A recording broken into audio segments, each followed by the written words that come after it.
আসসালামু আলাইকুম। আমি আজ বাস্তব জীবনের কিছু কথা তুলে ধরব। আপনারা সবাই আমার কথাগুলো মনোযোগ সহকারে শুনবেন। আমরা দুনিয়াতে এসেছি, দুনিয়াতে আমরা সংসার করি। সংসার করে আমরা কী করি, কেন সংসার করি? আমরা দুনিয়াতে শুধু ধন সম্পদের পিছিয়ে দৌড়াই। কিন্তু এখানে একটা প্রশ্ন, আমরা সারা জীবন শুনে এসেছি ধন সম্পদ। ধন কাকে বলে, সম্পদ কাকে বলে, এই জিনিস সম্পর্কে আমরা অনেকেই বুঝি। এটা আমাদের বুঝতে হবে। ধন এমন একটা জিনিস, সেটা দুনিয়া এবং পরকালের ফসল। আর সম্পদ হলো দুনিয়া এবং পরকালের আযাব। ধন হলো প্রিয় সন্তান, সুসন্তান। আর ধন হলো টাকা পয়সা, অর্থ সম্পদ। তা অনেকেই দেখা যায় যে শুধু সম্পদের দিকে হাত বেরিয়েছে, তার 5টা সন্তান, একটা সন্তানও সে সুসন্তান তৈরি করতে পারেনি। আর দেখা গেছে কোনো এক রিক্সাওয়ালার ছেলে, সে কষ্ট করে টাকা উপার্জন করে ছেলে মেয়েকে সুপ্রতিষ্ঠিত করলো।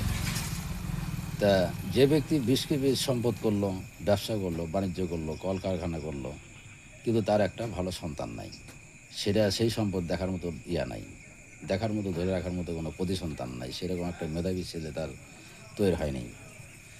তাহলে সেই সম্পদ, তার পরিশ্রম, সব কিছু ব্যথা, দুনিয়াতেও ব্যর্থ, পরকালেও ব্যর্থ। এই জন্য আমি সবসময় মানুষকে একটা জিনিস বলে থাকি যে আপনারা সারা জীবন ধন সম্পদ সম্পর্কেই শুনছেন, কিন্তু তার মানে বোঝেননি। কিন্তু এখন আপনি কী করবেন? সম্পদ দিকে বাড়াবেন না ধনের দিকে বাড়াবেন? যখন আপনার দুনিয়াতে সুসন্তান রেখে যাবেন, তখন আপনার পরকালে কবরও শান্তি পাবেন।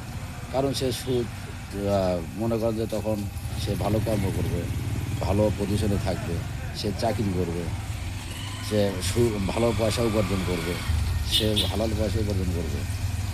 আর যে কুসন্তান দুনিয়াতে রেখে গেলেন, সে বাপের সম্পদ আছে, জায়গা জমি, কলকারখানা, অনেক কিছু আছে। সে বলবে আমার বাবার অনেক কিছু আছে, আমি যাতে বেচবো, খাবো, ঘুরবো। সে নেশায় জড়িত থাকবে, কুসংস্কার কাজ করবে সমাজের। ওই ব্যক্তি যখন মারা যাবে, তখন তার কবরে সুআমল যাবে না কুআমল যাবে? সুআমল যাবে। এই জন্য আল্লাহ আপনাদের কাছে একটা জিনিস হিসাব নেবে, সেটা হলো দুনিয়াতে কী থুয়ে এসেছো এবং আমার জন্য কী নিয়ে এসেছো। আমি দুনিয়াতে যদি সুসন্তান থুয়ে যাই, তাহলে আমার কবরে ভালো আমল যেতেই থাকবে। আর যদি কুসন্তান থুয়ে যায়, তাহলে আমার কবরে সেই কুআমল যেতেই থাকবে।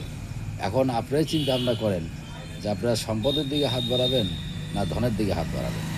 এটা হলো প্রত্যেকটা লোকের দায়িত্ব এবং কর্তব্য। তা আমরা শুধু সম্পদের দিকে প্রসারিত হই, ধনের দিকে প্রসারিত হই না। আমার ছেলে কখন কোথায় গেল, কখন কী করলো, কখন কী খেলো, কখন ঘুমালো, কখন বাজে আড্ডা কোন ছেলের সাথে মিশতেছে, সেটা আমাদের কোনো খেয়াল ধান্দা নাই। আমরা শুধু সম্পদের দিকে হাত প্রসারিত করি, কিন্তু লাস্টে রেজাল্ট তার জিরো। দুনিয়াতে জিরো, পরকালে জিরো। ধন্যবাদ। আপনারা সবাই সুখে থাকেন। আসসালামু আলাইকুম।